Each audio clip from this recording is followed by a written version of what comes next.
The moment Delilah Carter stepped through the polished doors of the Montgomery mansion, she knew her life was about to change, though she could never have predicted the nightmare that awaited her in that opulent house perched on Seattle's finest hill in the spring of 1883. Delilah had arrived in Seattle, Washington Territory just 3 months earlier, fleeing the suffocating memories of her parents' death back in Philadelphia. At 22 years old, she had nothing but a small inheritance that barely covered her passage west, and the determination to start fresh in this booming city where timber barons and shipping magnates built fortunes overnight. The position as a lady's maid to Mrs. Victoria Montgomery seemed like a godsend, a chance to earn respectable wages while living in one of Seattle's grandest homes. Mrs. Montgomery, a widow of immense wealth who had made her fortune through her late husband's lumber mills, commanded respect and fear in equal measure throughout the city. Her parties were legendary, her jewels the envy of every woman in the territory, and her sharp tongue could reduce grown men to stammering children. The first 2 months of employment passed without incident. Delilah learned Mrs. Montgomery's exacting standards, the precise way she liked her hair arranged, the specific temperature she preferred her tea, the exact angle at which her jewelry should be displayed on the velvet-lined trays. The older woman was demanding but fair, and Delilah threw herself into the work with gratitude. She shared quarters with the other household staff in the servants' wing, a comfortable enough arrangement that felt worlds away from the grief-stricken months after losing her parents to typhoid fever. But on that bright April morning, when Mrs. Montgomery's emerald necklace vanished from its case, everything shattered like fine crystal dropped on marble floors. Delilah had been the last person to handle the jewelry, carefully returning each piece to its proper place after Mrs. Montgomery had attended the territorial governor's ball the previous evening. She remembered the weight of the emerald necklace in her hands, the way the stones caught the lamplight and threw green fire across the walls. She had secured it in its velvet-lined box, locked the case, and returned the key to Mrs. Montgomery's dressing table, as always. Yet when Mrs. Montgomery opened the case the next morning to select her jewels for a luncheon, the emerald necklace was gone. The lock showed no signs of tampering. The window remained latched from the inside.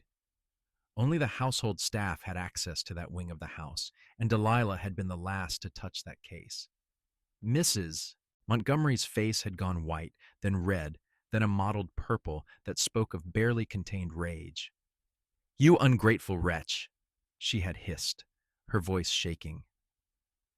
"I took you in, gave you employment when you arrived in this city with nothing, and this is how you repay my kindness?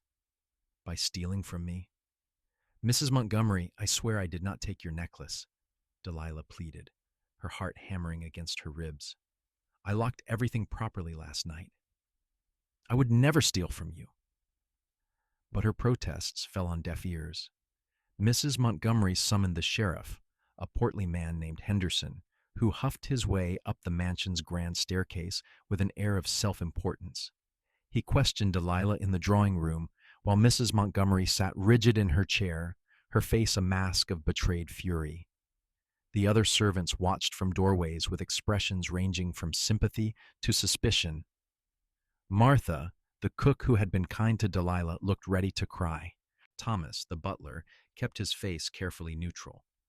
But Sarah, the upstairs maid, who had always seemed resentful of Delilah's position, wore something that looked almost like satisfaction. Sheriff Henderson searched Delilah's modest room in the servants' quarters, pulling apart her few possessions with rough hands. He found nothing, of course, because Delilah had taken nothing. But the absence of evidence did not equal proof of innocence in his eyes. "Mrs. Montgomery, we cannot arrest her without the stolen property," Sheriff Henderson said reluctantly. "But I will make inquiries at the pawn shops and jewelers. If the necklace surfaces, we will know." "Get her out of my house," Mrs. Montgomery commanded, not even looking at Delilah. "I want her gone within the hour, and I will make certain every household in Seattle knows what manner of thief she is. You will never find decent employment in this city again, girl." Those words landed like physical blows. Delilah felt the room spin around her, her carefully rebuilt life crumbling once more into ruins. "Please," she whispered. "Please, I did nothing wrong." But Mrs. Montgomery had already turned away, dismissing her with the finality of a judge pronouncing sentence. Within the hour, Delilah found herself standing on the street outside the Montgomery mansion with her small carpet bag containing everything she owned. The spring rain that had threatened all morning finally began to fall, cold drops that soaked through her shawl and dress. She had nowhere to go. Her meager savings would cover perhaps a week at a boarding house, if she could even find one that would take her once word spread about the accusation. Seattle in 1883 was a city of about 12,000 souls, growing rapidly but still small enough that scandal traveled faster than telegraphs. By evening, Delilah knew every respectable household would have heard that she was a thief. The boarding houses would turn her away. The shops would refuse to hire her. She might as well have been branded. She walked through the rain-soaked streets, her boots squelching in the mud that still covered many of Seattle's thoroughfares despite the wooden sidewalks.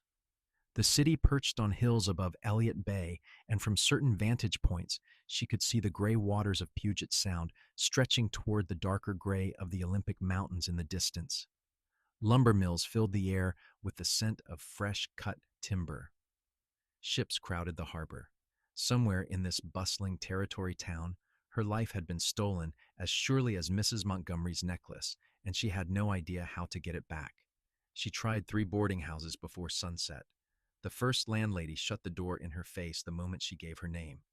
The second demanded to see references from Mrs. Montgomery, which of course Delilah could not provide. The third simply said, "I have heard about you, miss, and I run a respectable establishment."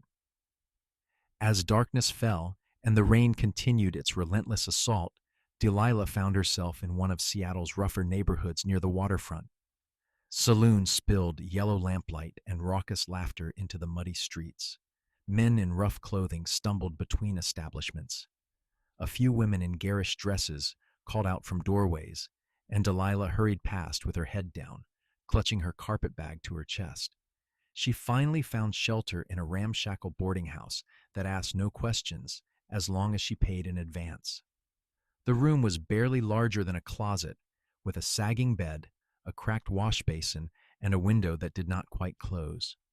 But it was dry and private, and Delilah sank onto the thin mattress and finally let herself cry.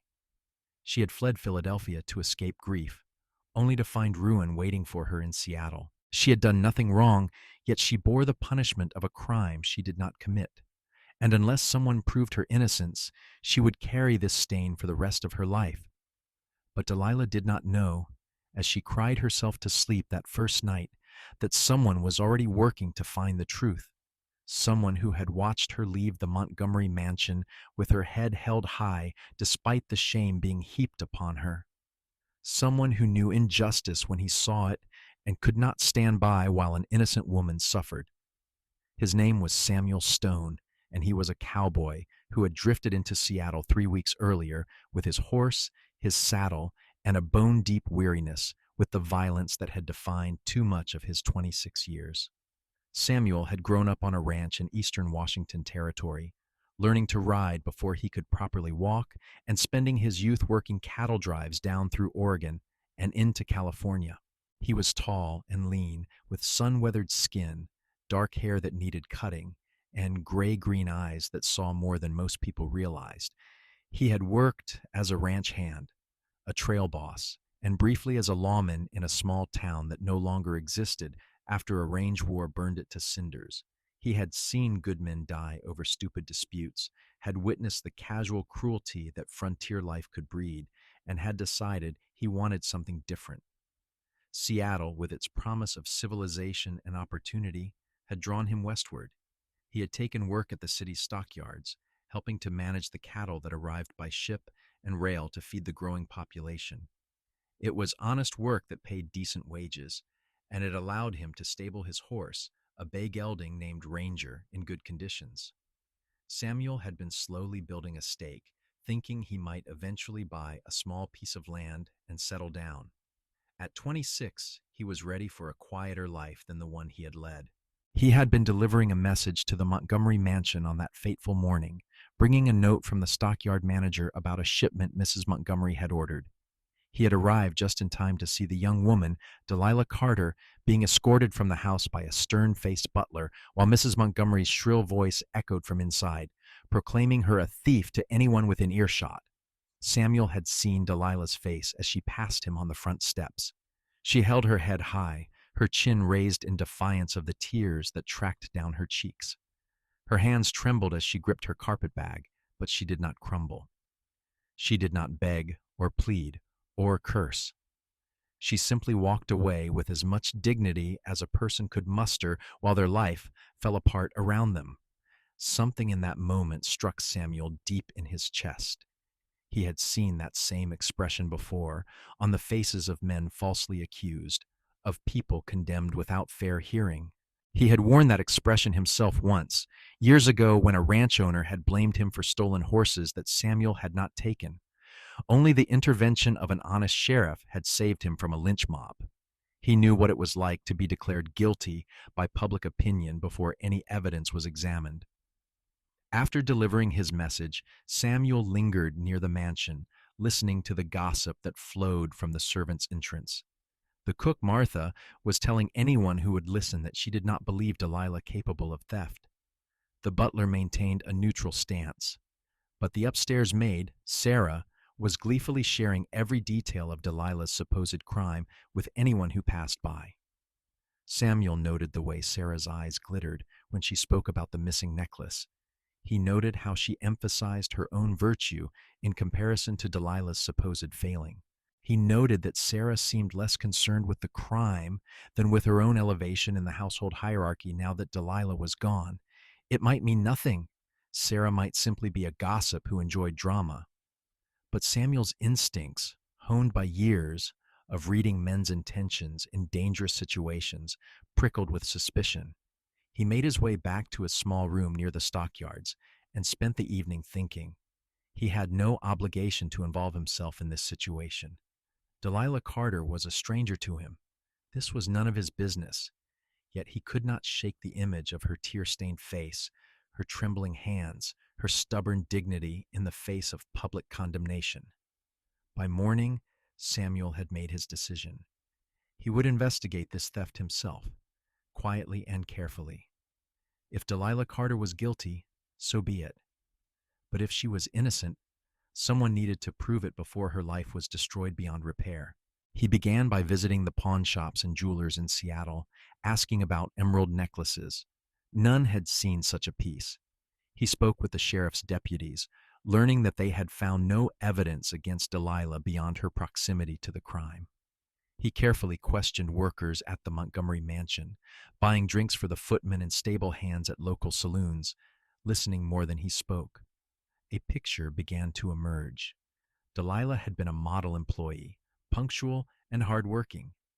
She had kept to herself mostly, making friends with Martha the cook, but maintaining professional distance from the other staff.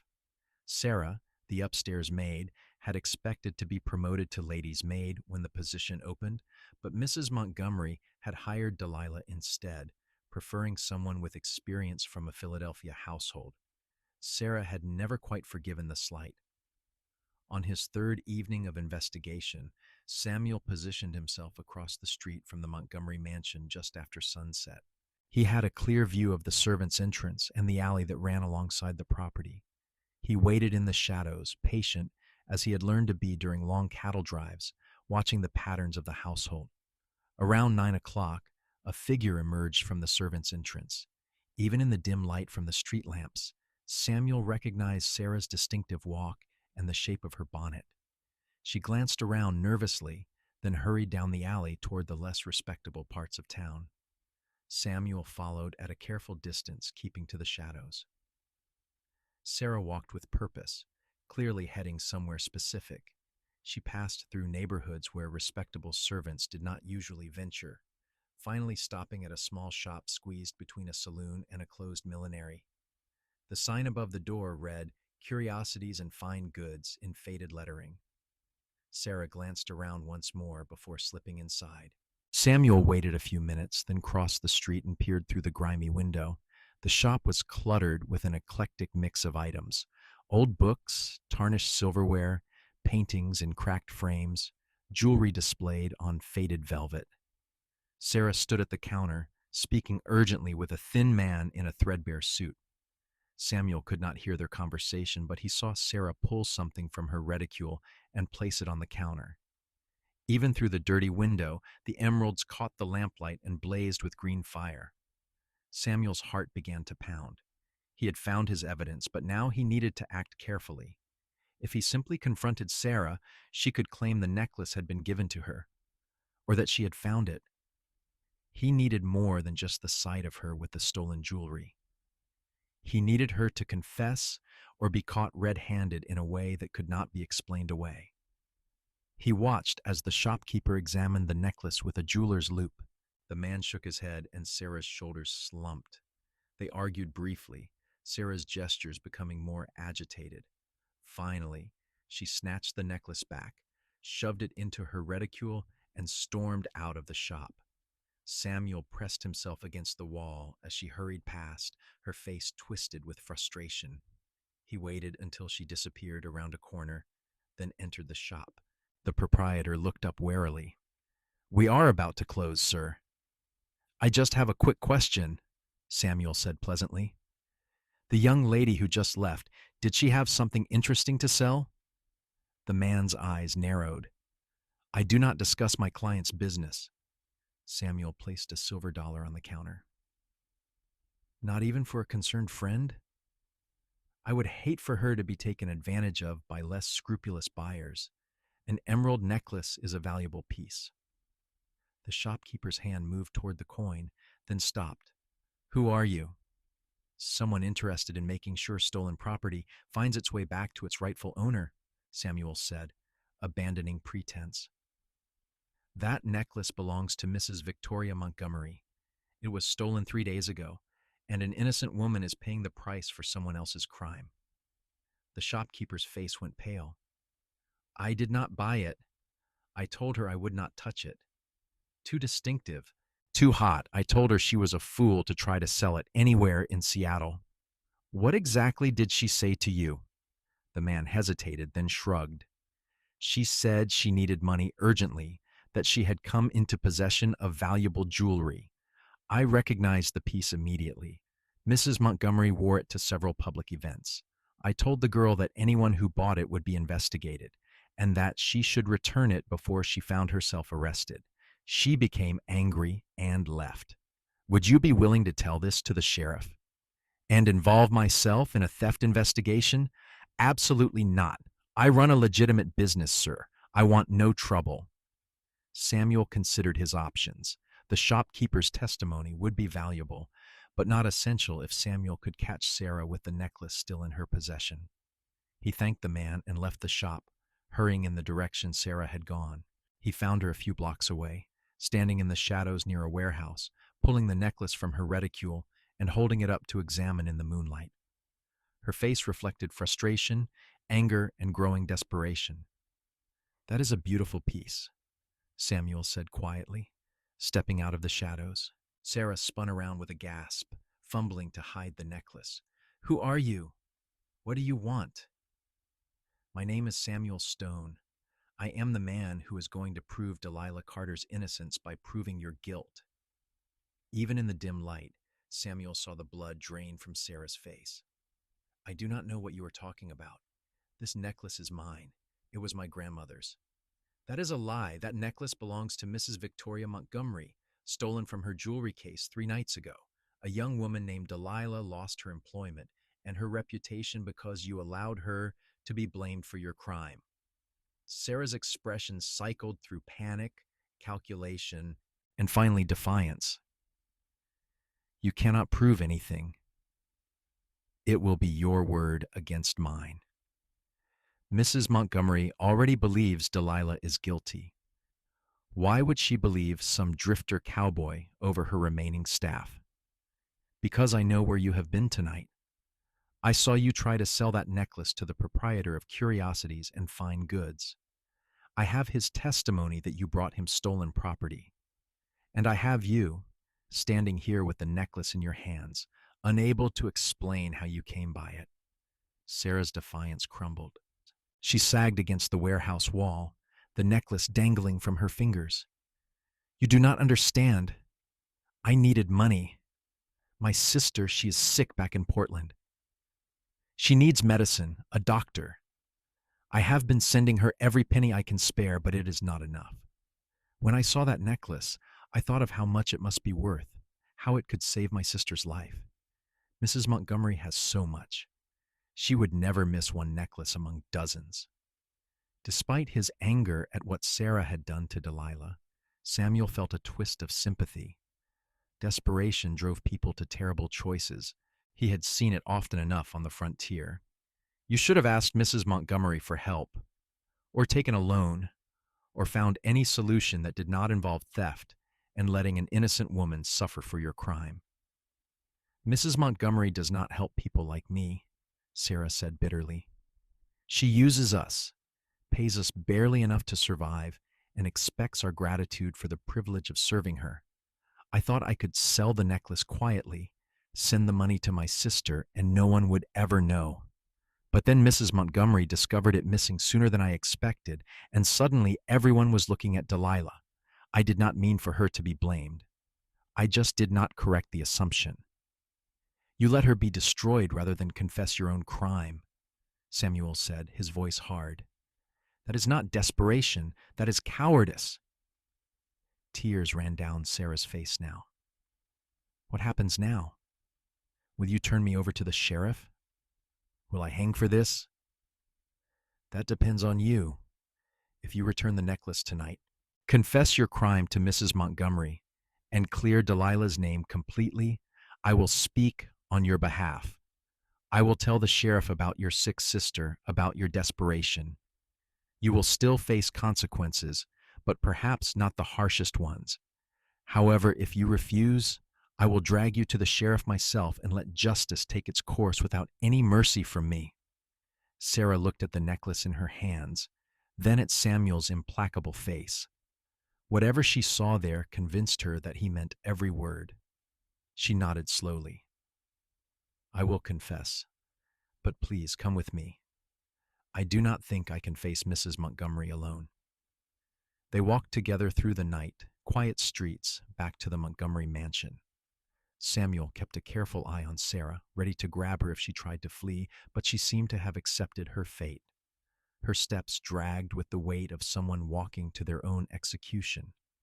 The mansion was lit for the evening, its windows glowing warmly against the dark sky. Samuel rang the bell at the front entrance, ignoring Sarah's flinch. A footman answered, his eyebrows rising in surprise at the unusual visitors. "I need to speak with Mrs. Montgomery immediately," Samuel said. "Tell her it is about her stolen necklace. Tell her I have recovered it and found the thief." The footman's eyes widened. He ushered them into a receiving room and hurried away. Within minutes, Mrs. Montgomery swept in, her face alight with anticipation. Sheriff Henderson followed close behind, having apparently been taking his evening meal with the widow. "You have found my necklace?" Mrs. Montgomery demanded. "And the thief? Was it that Carter girl? Did she pawn it?" "No, madam," Samuel said quietly. "The thief is standing right here. Sarah, show Mrs. Montgomery what you are carrying." Sarah, trembling from head to foot, slowly withdrew the emerald necklace from her reticule. The stones blazed under the chandelier light, their fire undimmed by their temporary theft. Mrs. Montgomery went absolutely still. "Sarah? You? But this makes no sense. Delilah was the one who had access to my jewelry case." "Sarah had access as well," Samuel said. "She is an upstairs maid. She knows this house intimately. She knew exactly when Delilah would lock away your jewelry after the governor's ball. She waited until Delilah left, then unlocked the case, took the necklace, and allowed Delilah to take the blame." "Is this true?" Sheriff Henderson demanded, his face reddening with anger. Sarah nodded miserably. "Yes, I am sorry, Mrs. Montgomery. I was desperate. My sister needs medicine. I thought I could sell the necklace and send her the money. I did not mean for Delilah to suffer for it." "You did not mean it?" Mrs. Montgomery's voice could have cut glass. You stood by and said nothing while I dismissed an innocent woman and destroyed her reputation throughout this city. You did not mean it?" The confrontation continued for some time, with Sheriff Henderson asking questions, Sarah providing halting answers, and Mrs. Montgomery's fury growing by the minute. Samuel stood quietly to the side, his purpose accomplished. The truth was out. Justice would be served. Finally, Sheriff Henderson placed Sarah under arrest. As he led her away, she looked back at Samuel with an expression mixing gratitude and despair. "Thank you," she whispered, "for giving me the chance to confess, for speaking about my sister." Samuel nodded, but said nothing. Sarah had made her choices. Now she would live with the consequences. After the sheriff departed with his prisoner, Mrs. Montgomery turned to Samuel. "Mr. Stone, I find myself deeply in your debt. You have recovered my property and revealed the truth. How did you even become involved in this matter?" "I saw Miss Carter's face when she was dismissed from your home," Samuel said simply. "I have seen innocent people condemned before, madam. I recognized the look. And you took it upon yourself to investigate?" Mrs. Montgomery studied him with new respect. "That shows remarkable integrity for a stranger to become involved in affairs that did not concern him. Injustice concerns everyone, madam, or it should." Mrs. Montgomery was quiet for a moment, then nodded briskly. "You are quite right. I condemned Delilah Carter without proper investigation, driven by anger at the violation of my property. I allowed my emotions to override my judgment. That was wrong of me." She paused, her expression troubled. "Do you know where Miss Carter is now? I must apologize to her and restore her position immediately." "I do not know where she is staying," Samuel admitted. "She was turned away from several boarding houses when I tried to track her movements. She may have found shelter in the rougher parts of town." Mrs. Montgomery's face pinched with distress. "That is entirely my fault. I told everyone she was a thief. I destroyed her reputation without evidence. Mr. Stone, I have another request of you. Find Miss Carter. Bring her to me. I will make this right." Samuel agreed, though privately he wondered whether Delilah would want to return to the Montgomery household after the treatment she had received. But that was her decision to make. His job was to find her and deliver Mrs. Montgomery's message. He left the mansion and began searching the seedier boarding houses near the waterfront. Most landlords refused to give information about their residents, but a few coins and Samuel's honest face eventually loosened tongues. On his fifth attempt, a weary-looking woman nodded when he described Delilah. "Room 7 upstairs," she said. "Paid for 1 week. Quiet girl. Cries at night. I felt bad for her, but what could I do? I got a business to run." Samuel climbed the narrow staircase to the second floor, his boots echoing on the bare wood. He found room 7 and knocked gently. "Who is it?" Delilah's voice came through the thin door, wary and frightened. "My name is Samuel Stone, Miss Carter. I am not here to harm you. I have news about the theft from Mrs. Montgomery's house." Silence stretched so long that Samuel thought she might not answer. Then he heard the scrape of furniture being moved, and the door cracked open. Delilah peered out, her face pale and exhausted. She had clearly been crying, her eyes red-rimmed and puffy. But even worn down by fear and injustice, she was beautiful. Samuel felt something catch in his chest at the sight of her. "What news?" Delilah asked, her voice barely above a whisper. "The real thief has been caught. Sarah, the upstairs maid, confessed to stealing the necklace. The emeralds have been returned to Mrs. Montgomery. You are completely cleared of all accusations." Delilah stared at him as though he had spoken in a foreign language. "What, Sarah? But how did you know?" "I saw you leaving the Montgomery mansion that first day. I knew you were innocent, so I investigated until I found the truth." Tears began to flow down Delilah's cheeks again, but these were different from the tears of despair she had shed before. You investigated? But why? You do not even know me. Because it was the right thing to do, Samuel said simply. Because I could not stand by and watch an innocent person suffer. Because injustice matters, even when it happens to strangers. Delilah let out a sound between a laugh and a sob. She opened the door wider, and Samuel saw the pitiful room beyond, her carpetbag still packed, her few possessions scattered on the sagging bed. She had been living in this place for 3 days, watching her life crumble, with no one to defend her or believe in her innocence. Mrs. Montgomery wishes to see you, Samuel continued. She wants to apologize and restore your position. She understands she wronged you. Delilah wrapped her arms around herself, her expression conflicted. I do not know if I can work for her again. How can I serve someone who believed the worst of me so easily, who destroyed my reputation without proof? That is entirely your decision to make, Miss Carter, but you should at least hear her apology. Let her make amends if she can. Delilah nodded slowly. You are right. I should hear what she has to say. She looked at Samuel with an expression of wonder. I do not understand why you did this for me. You did not have to become involved. Maybe I did, Samuel said quietly. Maybe we all have an obligation to stand up for what is right, even when it is difficult or inconvenient, especially then. Something passed between them in that moment, a connection that went deeper than gratitude or relief. Delilah saw the quiet strength in Samuel's weathered face, the integrity that had driven him to pursue justice for a stranger. Samuel saw the resilience in Delilah's eyes, the core of steel that had kept her standing even when everything fell apart around her. Will you come with me? Delilah asked. To see Mrs. Montgomery. I think I would feel braver with you there. Of course, Samuel said. Let me escort you. They walked together through the late evening streets back toward the wealthy neighborhoods where the Montgomery mansion stood. Delilah had changed into her best dress, slightly rumpled from the carpetbag, but still respectable. She walked close to Samuel, and he found himself acutely aware of her presence beside him, the soft rustle of her skirts, the occasional brush of her arm against his.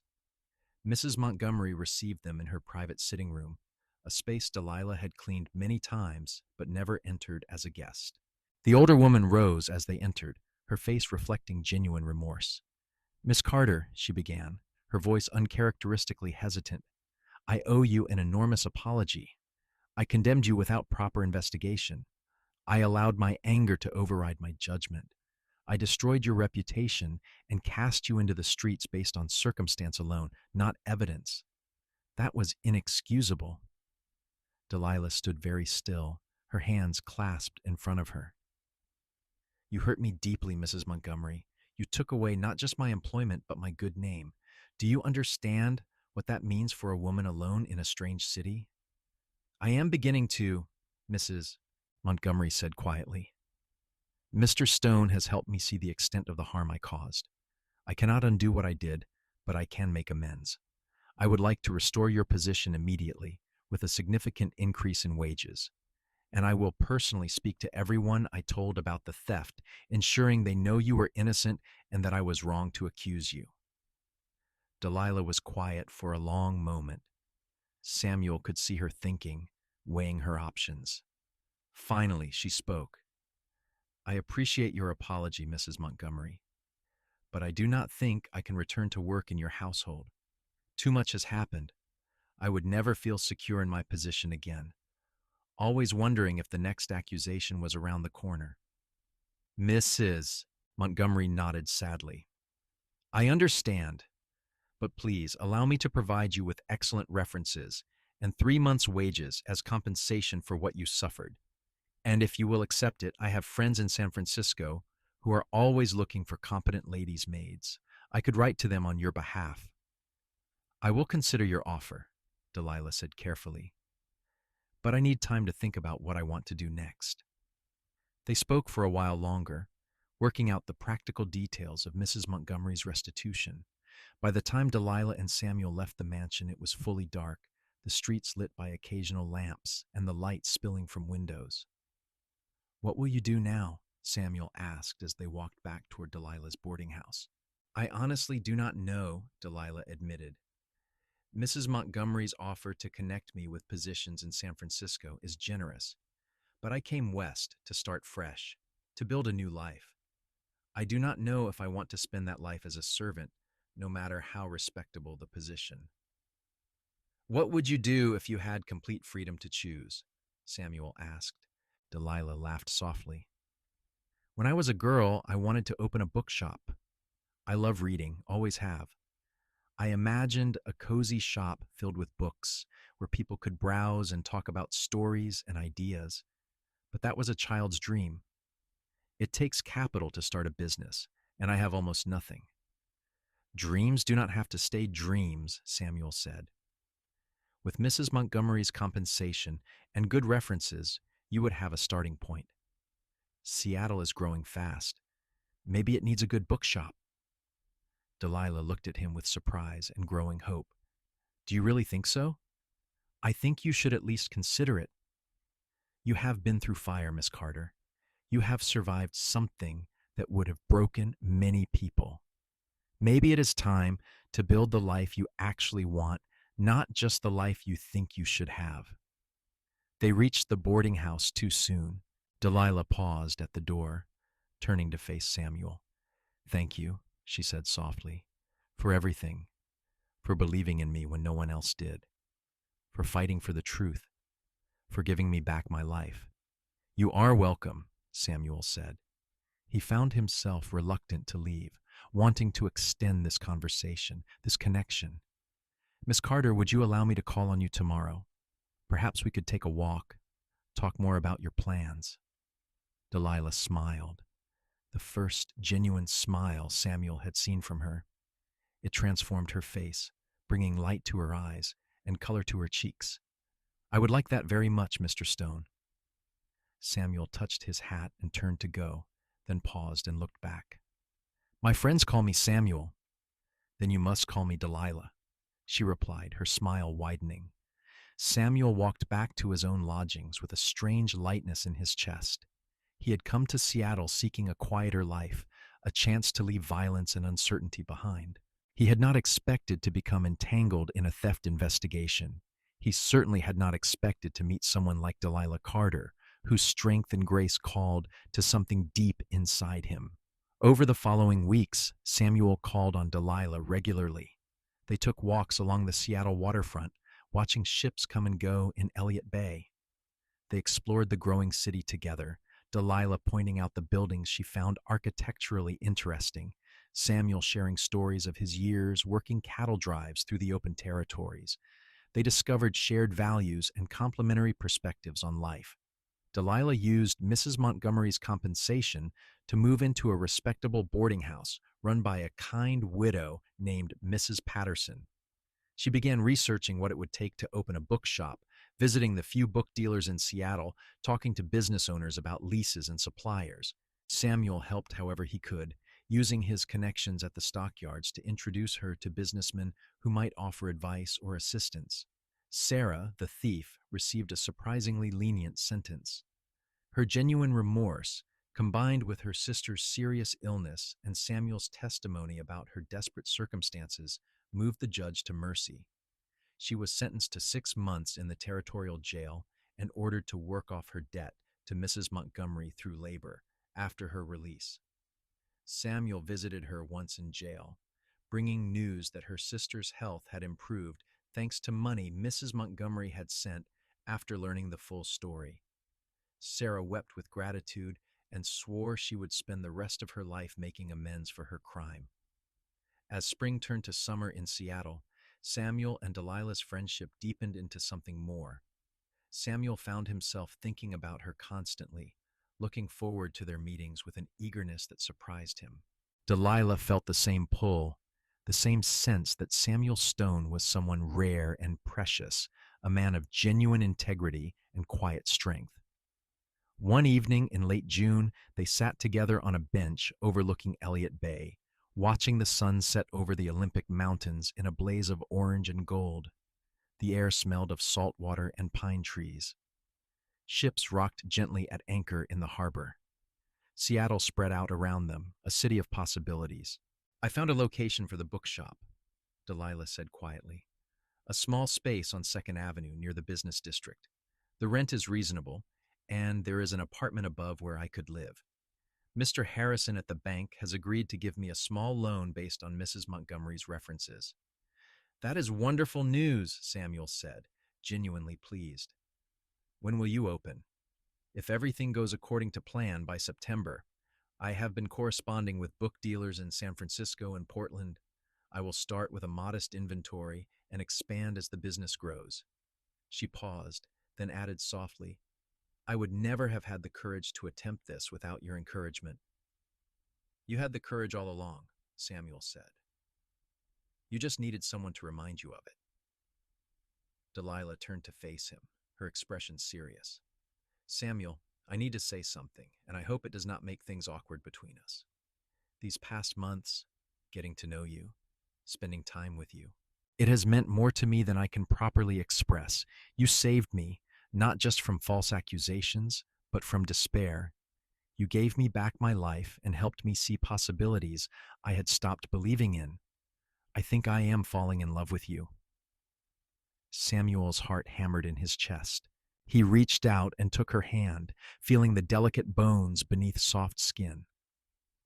Delilah, I have been trying to find the right words to tell you the same thing. I came to Seattle looking for peace, for a place to settle down. I found something far better. I found you. I love you. I think I have loved you since I saw you walk out of that mansion with your head held high despite everything crashing down around you. Delilah's eyes filled with tears, but these were tears of joy. What do we do now? How do we build a life together? One step at a time, Samuel said. You open your bookshop. I keep working at the stockyards and save money. We court properly. Let people see that we are serious about each other. And when the time is right, I will ask you to marry me if you will have me. I will have you, Delilah whispered. Whenever you ask, the answer will be yes. Samuel leaned forward and kissed her gently, sweetly, a promise of all the tomorrows they would share. The sun continued its descent toward the horizon, painting the world in shades of gold and rose. Around them, Seattle hummed with life and possibility.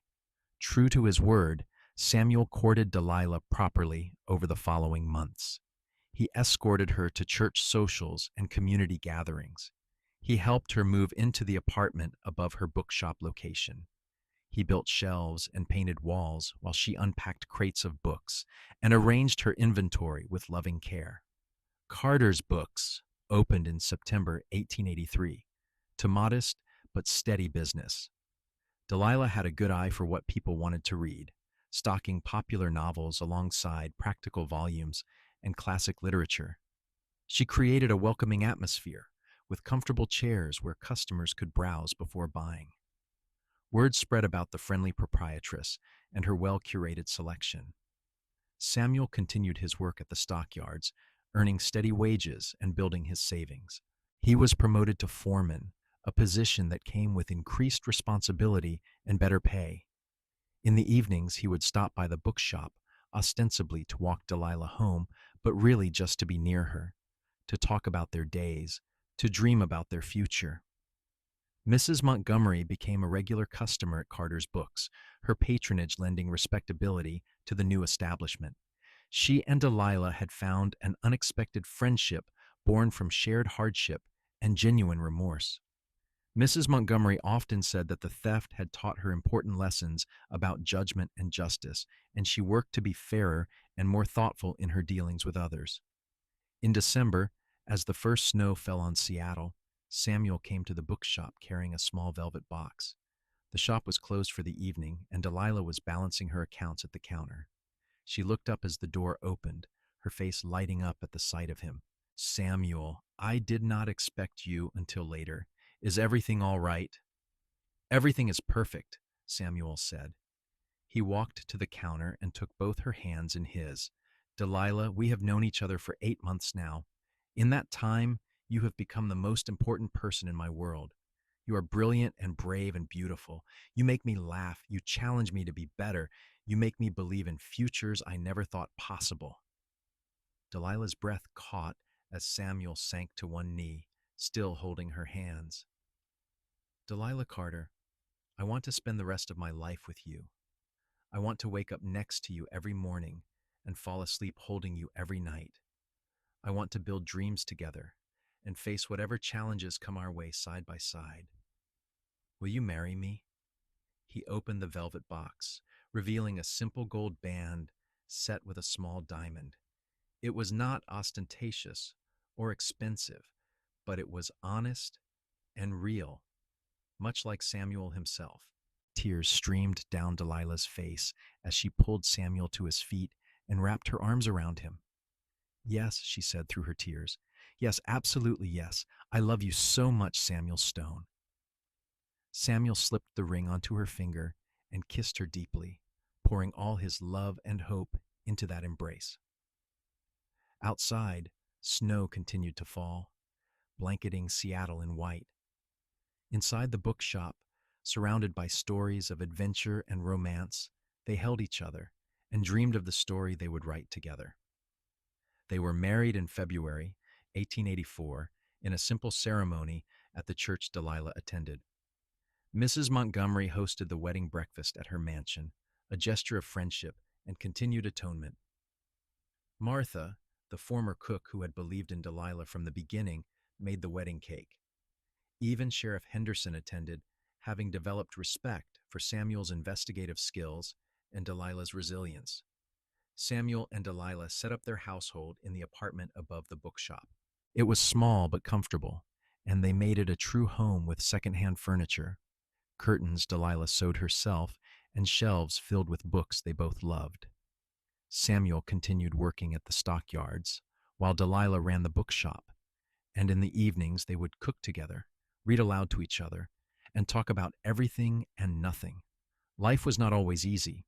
The bookshop had slow periods that worried them financially. Samuel occasionally dealt with difficult situations at work. Seattle itself faced challenges as it grew, including a massive fire in June 1889 that destroyed much of the downtown area.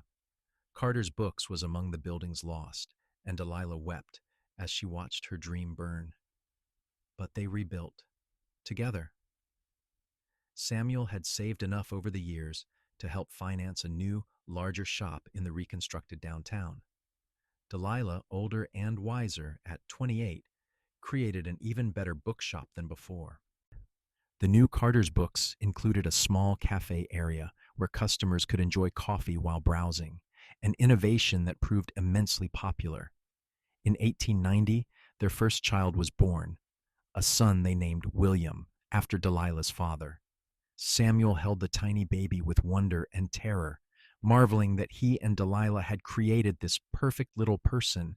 Delilah, exhausted but radiant after the birth, watched her husband cradle their son and felt her heart overflow with love. 2 years later, a daughter arrived, whom they named Grace, after Samuel's mother.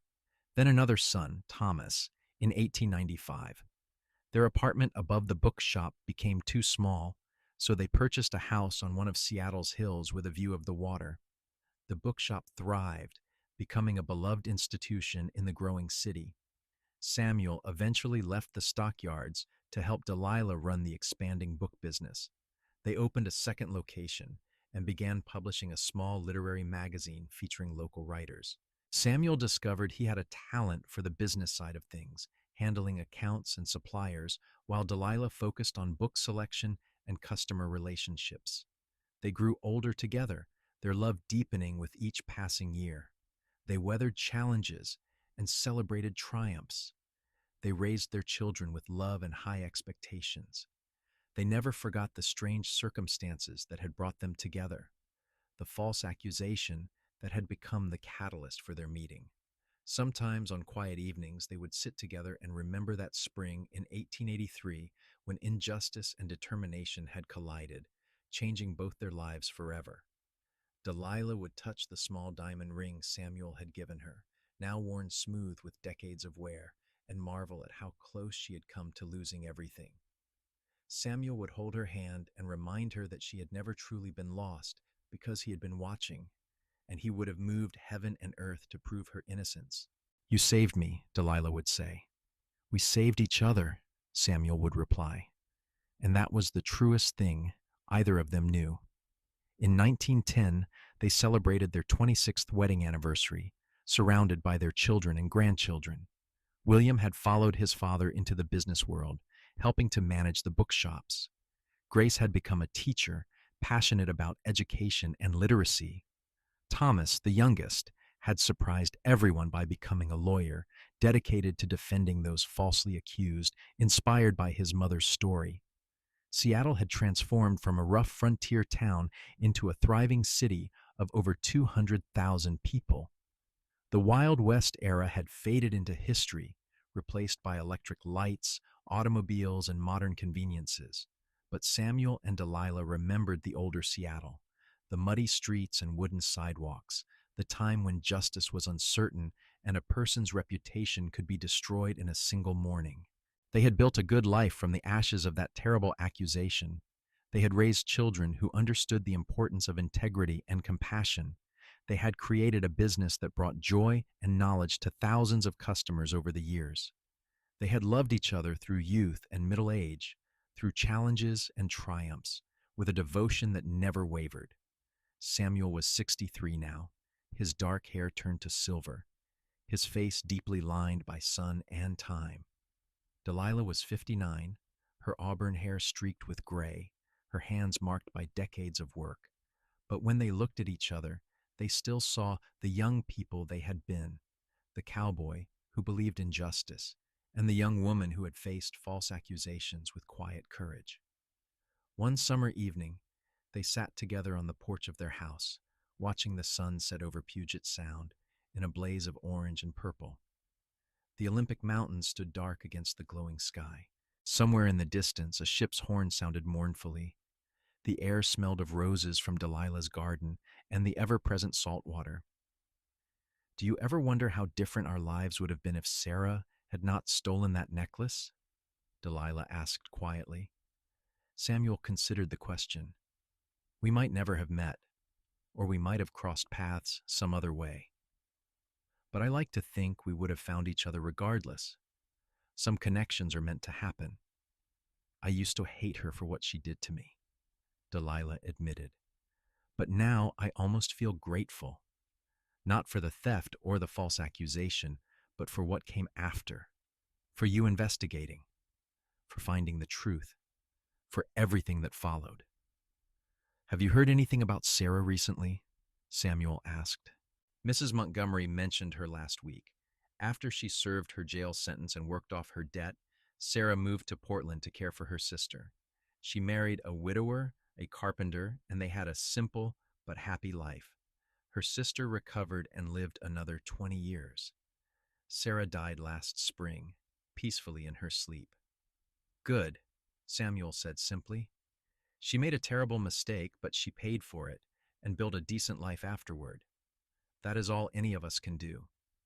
They sat in comfortable silence, holding hands, watching the light fade from the sky. Their children were grown and living their own lives. The bookshops were successful enough to mostly run themselves.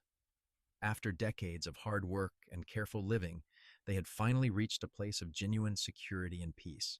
I love you, Delilah said softly. After 26 years, I love you more than I did on our wedding day.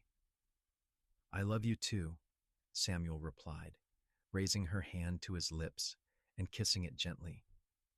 You are still the bravest, most beautiful woman I have ever known. And you are still my hero, the man who saw an injustice and refused to look away. They stayed on the porch until full dark, remembering and dreaming, grateful for the life they had built together. The city lights of Seattle sparkled below them like earthbound stars. Somewhere in that city, their bookshops stood as monuments to their love and determination. Somewhere in that city, their story had begun with an accusation and a cowboy's stubborn pursuit of truth. Years continued to pass.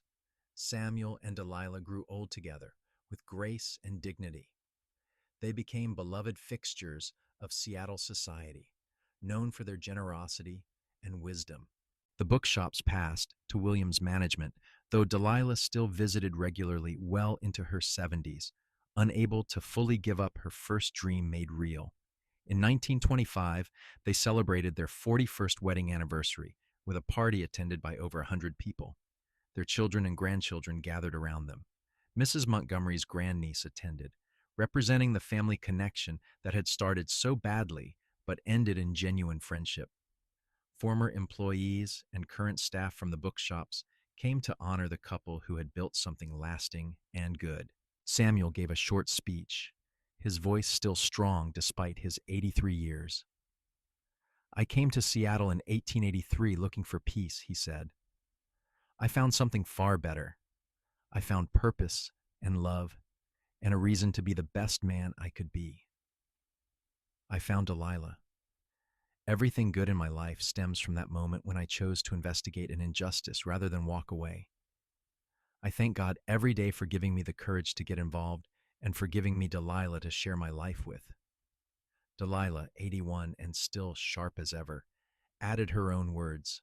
"I came to Seattle fleeing grief and found accusation and injustice. But I also found Samuel, who believed in me when no one else did. He taught me that one person can make a difference, that integrity matters, that love is worth fighting for. Our life together has been my greatest adventure and deepest joy." They kissed amid applause and cheers, still very much in love after 4 decades of marriage. Samuel passed away peacefully in his sleep in 1927 at the age of 85. Delilah held his hand as he took his last breath, whispering her love one final time. She mourned him deeply but without regret. They had been blessed with over 40 years together, a love story that had started with injustice and ended in grace. Delilah lived another 6 years, staying active in the bookshop business and spending time with her ever-growing family. She told her grandchildren stories about the old Seattle, about the Wild West days when their grandfather had been a cowboy who believed in justice. She made sure they understood that one person's courage could change lives, that standing up for what is right matters, that love is the greatest adventure of all. She died in 1933 at the age of 89, surrounded by her children and grandchildren. Her last words were, "I am coming, Samuel. Wait for me." The bookshops continued for several more generations, a lasting legacy of the love between a falsely accused young woman and the cowboy who proved her innocence. The story of how Samuel and Delilah met became family legend, passed down through the years, a reminder that even in the darkest moments, hope and justice and love can prevail.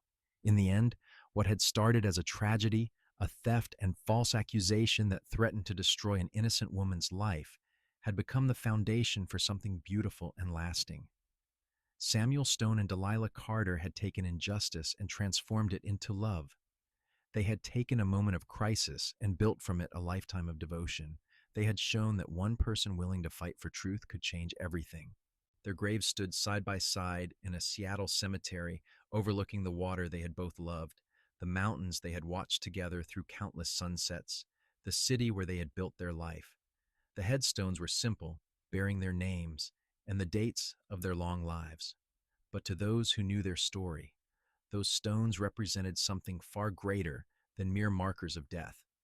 They represented a love that had conquered injustice, a partnership that had spanned over 4 decades, a legacy that continued long after they were gone.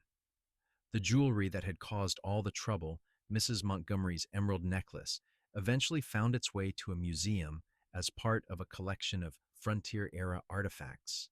It sat in a glass case with a small placard that told its story, how its theft had led to a false accusation, how a cowboy's determination had revealed the truth, and how that truth had sparked a love story for the ages. Visitors would read the placard and look at the emeralds, still blazing green fire after all the years, and smile at the romance of it. Some scoffed at the story as too perfect, too neat.